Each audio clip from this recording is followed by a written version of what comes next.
What is up, and welcome to the Music Hustlers podcast, the show with real-world advice to help take your band to the next level. My name is Kenny, and I'll be your host. Today is a special day. I've got a good friend of mine, Robbie Daze, here with me. What's up, Robbie? How are you? What's up, Kenny? Thanks for having me. This is cool. Yeah. I'm excited to have you here. I'm excited to talk to you and just kind of, banter, see where the conversation goes, see what happens. But one thing I really wanted to talk to you about, the reason that I really wanted to have you here, is mainly to talk about finding your sound. Because, as you know, you and I go way back. I've known you for quite a while. I've seen you go through quite a bit of different genres, and I feel like now at this point in your life, you've finally started to find, exactly what works for you and what you like to put out there. Especially, with your most recent single, Imagine That, I believe. Imagine That. Mm-hmm.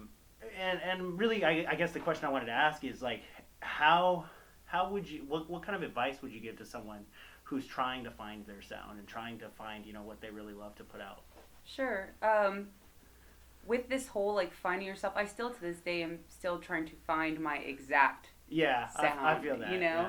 I'm still, right now in 3 bands that are completely different from each other. Nice. But I would say just try everything. Do everything you possibly can. When I first got to Arizona, I was in Boldly, so that was metal, throwback. Shout out Boldly, we Rise. Shout out. 2010, 2011. Yeah, 2011. I just graduated high school.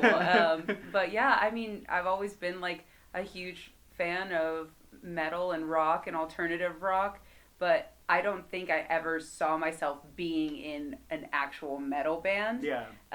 But then once I got into it, I loved it, until I didn't. Yeah. And, what's next? Yeah. And then after, vicariously living through other people and doing other things, starting my own band, a rock and roll band, and now progressing even further from that and doing maybe slower, softer stuff or even heavier stuff than I was doing before, somewhere in the sweet spot in the middle. Yeah, I feel that. Yeah, that's sick, man. What is it about, just good old rock and roll that drives you? Why rock and roll? I don't know, man. There's just something about it that just, I grew up on rock and roll. My dad's a guitar player and still to this day goes out and plays out. It's more of a cover band. It's not originals or anything like that. It's completely a dad band, that you go to the bar and get drunk and, oh my God, they're playing Journey, and they completely smash it to pieces, but it's still fun because everyone knows that song. He put a guitar in my hands when I was very, very young, and just let me explore and, kind of guided me up that path of rock and roll. And it's something that has always stuck to me. There's nothing like the classics, man. Yeah. There's nothing like it. I feel that. That's cool. Yeah, no, there's nothing wrong with a good old classic rock song. I'll admit, I don't listen to the classics as much as I should, but I think everything has roots, man. Yeah, and that's why I like it. I feel that, and I definitely go for the old schools in my genres, sure, for sure. But cool. So let's talk about your singing. Why singing? What is it about singing that really drives you, and what do you like about it? I think it's just, my voice has changed so much over the years, even from being a kid to now being a grown adult. I've done so many different styles, and there's not one style that I feel like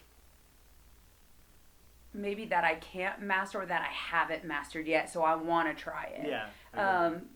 It's definitely, now that I'm older, progressing, whatever you want to call it, it's more about control. When I was in my rock band, it was how hard can you sing, how loud, how fast, how strong, or can I yell in these people's faces? And same thing when I was in my metal band, but I feel like that was more me learning my voice for the first time, because I've always been, prior to this, a guitar player. Yeah. So singing was always like for fun, in the shower, background. Now it's more like, wow, I can be a singer. Yeah. So what can I do to be the best singer that I feel like I can possibly be?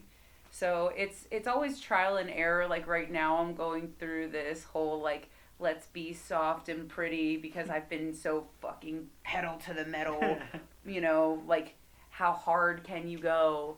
But I'm excited that, you know, to experiment and change my sound up and just try everything. I know that's kind of like, you know, the similar responses. Yeah, but it's no, I get that. true. Like, try everything though. That's definitely like, that's something that hits home with me, because whenever you're starting out as a musician, or you're trying to become, you know, a successful musician, a career musician, sometimes you just gotta, you gotta try fucking everything. You gotta play every instrument. You gotta, try every genre until you're like, yeah, this is it. This is what I want.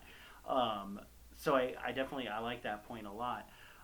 What is it? So most recently you were in Adaro. Is that how it's pronounced? Adaro. Mm-hmm. And with Adaro, did you write most of the lyrical content for it? Or? I wrote most of everything. Okay. For that. Oh wow. Yeah. Oh nice. Yeah. So a lot of it would be like me thinking of a song. When I write a song, though, I don't think of just the words or just the riff, or, you know, how fast or how slow. It's it in its full entirety.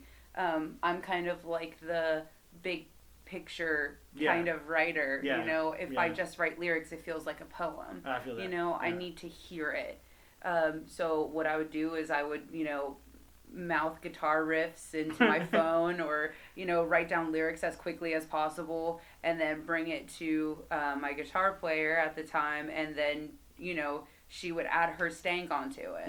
Yeah. So a lot of that content was me. That's awesome. That's cool. And obviously, you know, you're doing solo stuff. Mm-hmm. Like you got, you know, Imagine That, which I thought was really, really good. And then I got the privilege of hearing one of your ones that's unreleased, but oh my God, really, really, really solid stuff. What is it that inspired the Imagine That song? So I guess quarantine got me messed up, just like it would, you know, it did everybody. And I couldn't get with my bandmates, and I, you know, couldn't go to a studio. I couldn't do anything. So I was just kind of looking for an out to not feel so deprived artistically. So I just sat on my bedroom floor and started playing chords on my acoustic guitar and making up lyrics, just like letting it flow. And I had some inspiration from people, places, things, nouns that I won't get into, but it was you know, mainly being in quarantine and feeling helpless. You know. So. And wanting to, you know, let out that creativity and and not being able to. I know it's been rough for a lot of us, you know, musicians, creative types, not being able to get out there and you know, really express ourselves. So, so that's definitely, you know, it's good you were able to do that. But this new one that you're putting out, I'm excited. I'm excited for, you know, for you to put that out there. I feel like it's personally, like I said, I've known you for a while, and I feel like it's probably your best work to date. So I'm really excited for it to, you know, be out to the masses. What's your plan with that? Do you have any ideas as to when? You know, I with Imagine That, I didn't ever anticipate it. So the whole process was not anticipated. It was like recorded on your phone, and then I started recording it through Logic on, you know, my computer. And then, you know, I sent it off to one of my friends, Tyler Smith, who lives in Georgia, you know, where I'm from, and is a producer out there. And I was like, hey, is there any way we can make this, like, good? You know, like, good enough to put out into the world? And he was like, I really don't need to do much, but this is what I did, you know? And he slapped it up and made it sound better than I ever anticipated. So this whole thing was kind of just like I don't know, let's kind of go with the flow. Now I have a music video, and now I'm recording another music video, and now I'm recording more songs like this, when I just needed an escape. Yeah. So I kind of just been letting it take control. Yeah. And not having a plan for it, which is for the first time in my entire life, and it's kind of working. Nice. It feels good. That's cool. I've talked about it a lot on the podcast about just like planning out everything. So it's interesting that you're taking that approach to it, and it's working out for you, obviously. Yeah. Imagine that's a great song, and then this new one. What's the new one gonna be called? Need Me. Need Me. Need Me. Yeah. I like it. That's It's pretty sad girl stuff. Sad girl stuff. Yeah. You want to get into it? What's Need Me about? Essentially, it was just me being alone, and I literally say that in the song. Like, I am alone. Oh. Like, I can't be with my friends. I can't be with my extended family. I can't be with my loved ones. Yeah. I can't be with anybody. So, I need me to be something for myself. Otherwise, I just got so depressed, and that spiral is very deep and very dark. Yeah. And I'm sure everyone, most people can, agree that anything that you could do to make yourself not get into that spiral. Yeah. And this Need Me was mine. Yeah. So essentially, I just wrote a song about exactly what I was feeling when I had that guitar in my hand in that moment whilst in quarantine. Yeah. Did you have any like struggles being creative while you were on lockdown? No. No? It was so easy. Imagine that was written in maybe 5 minutes. Oh, nice. Yeah, and Need Me is only I think it's like 2 minutes and 55 seconds. Mm-hmm. It's really short. But with that one, I imagined the video being more so as the talking point. Yeah. It's nice. really deep and emotional, and the music is kind of like background. Yeah. I want people to see like how I really was feeling, and this is kind of like the first time. All my other music videos are very, she's glamorous, she's rock and roll, Yeah. She has her hair blowing in the wind. This one is going to be really real and dark, and I want that to like speak out. Yeah. And writing that song was literally like a soundtrack for the video. Oh, nice. Yeah. Nice. Yeah, it's definitely real. Like, I listening to it, I felt that a lot, and I could see that, like, going from being, very glamorous and very, that rock star lifestyle to Mm-hmm. something a little more raw, a little more emotional. Yeah. Is definitely going to be a little bit of change of pace for you, but I like it. I think it's going to do well for you. Thank you. Cool. So let's talk about how you maintain your voice. Okay. Because I know there's a lot of different techniques, a lot of different things that you can be doing to for your vocals while you're singing. Do you have any tips or tricks or advice, things that you use? Sure. I absolutely think of my voice as a muscle. Like, I can tell when I haven't been singing or using it that it definitely isn't as strong as when I'm using it all the time, like when I was playing shows all the time. Yeah.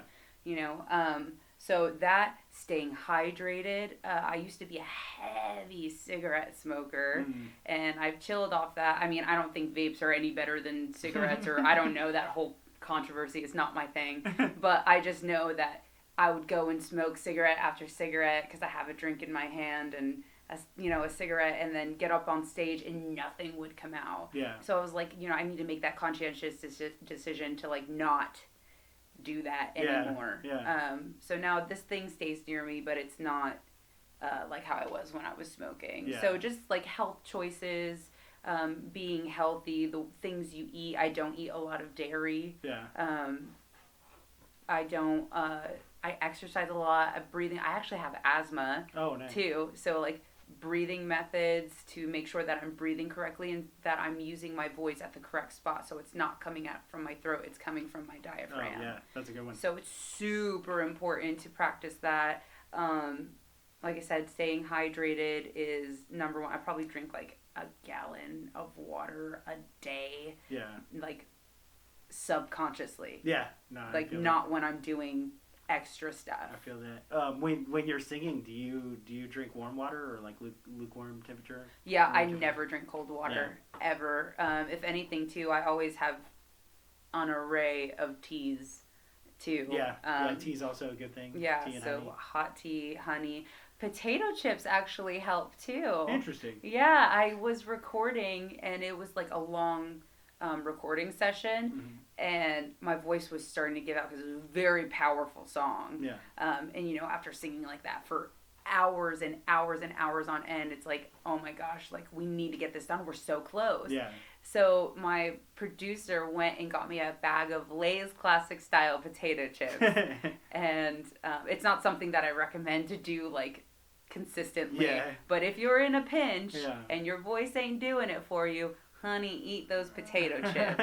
Because it works. I know it's so weird, but it worked. Good old potato chips coming in clutch, man. Yeah. Lay's coming in clutch. Who just eats regular potato chips? Like, that's cool. I like that. I've also used. I know you said you don't really drink or eat a lot of dairy, but those Sobe drinks. Being a screamer, I've used those. Yeah.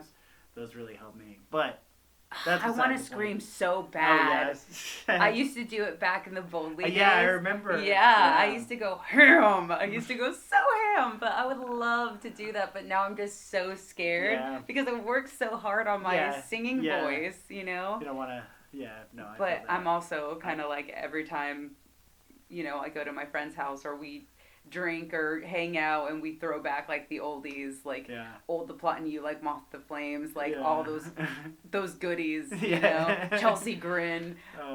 We try to scream and it's like you'd be such a good screamer though. I think you'd be a good screamer. Already in my pictures that I get taken of me, like when I'm in my rock and roll band, I just look brutal. Oh yeah. Like I'm not like Stevie Nicks or Janis Joplin where they have these very stoic, beautiful faces. I'm like, what's up? Like, let me scream in your face. Fuck with me. What's up? Yeah. Like, come over here. Come here. Come sing my words to my face. Like, I just dare you. I don't know. I want to scream so bad. Yeah. No, I feel that. I mean, I don't know. You could learn. But like you said, you focus so much on your singing voice. Yeah. But there's all kinds of people who can do both. So yeah, I think if you want it, if you really want it, go after it, get it, do it, become a screamer, get her done. I honestly want to go to a vocal coach because there's things that I'm doing now that again I just have this fear in the back of my head that I digress instead of move forward. Yeah. So I want to be able to do these things properly, and I think it's always. It doesn't matter how good you are. There's plenty of famous musicians and famous singers that tour, 365, who go to vocal coaches for their sustainability and, something new or you're getting older or, regardless of what the situation is. But I really have been wanting to outsource and go to a vocal coach. Yeah. And, Yeah, and I hold the belief, like, you can always be learning more, Always. And, going to a vocal coach can help you, become a better singer, become a better screamer, vocalist overall. Yeah.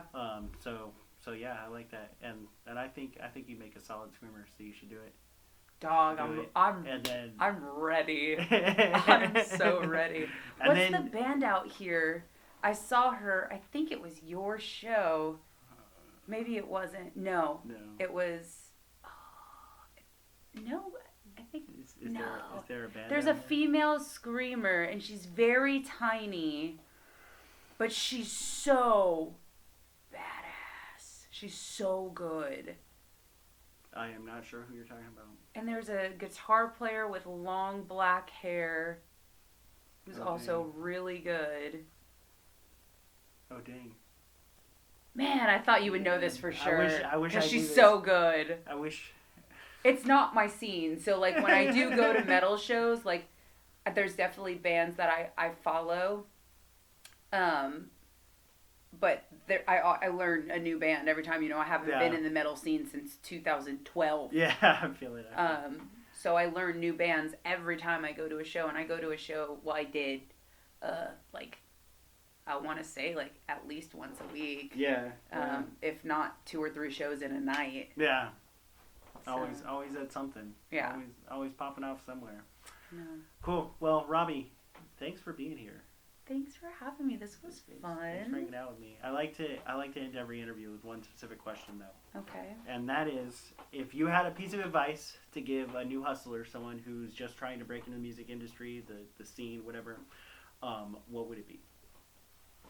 I would say don't let anyone or anything stop you being, a woman, a man, being black, white, red, being, not from, from around here. I've struggled with all of these things.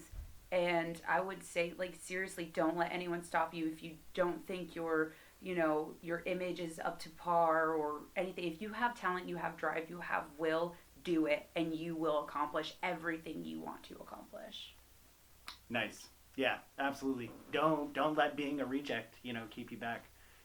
You can do it if you want it, if you hustle hard enough, if you make the right moves, and you just fucking want it bad enough, then you can make anything you want in life happen. You just gotta work for it. Absolutely. Cool. Let's end it on that. Robbie, again, thank you so much. I appreciate you. It's been real. It's been a education for sure. Yeah, this was really fun. I never knew you wanted to scream like that. That's What? Oh man, you should catch me in the car driving home from work, man. You should catch me. True as fuck. Cool. So where can they find you? I'm on Facebook, Instagram, Twitter, all at _Robbie Daze _ or Robbie M Daze, I should say. I have music coming out on all streaming platforms, hopefully by the end of May, beginning of June. So sick. So new music soon. Yeah. New music soon. Tight. Well, Robbie, again, thank you. Hustlers, thanks for hanging out with me and Robbie as we talked about vocals, singing, loving what you do, and just kind of all kinds of things. I don't know. We talked about a few things, and escapes me. Long day. At the end of it. Yeah, this is my third interview today. Talk about hustlers, bro.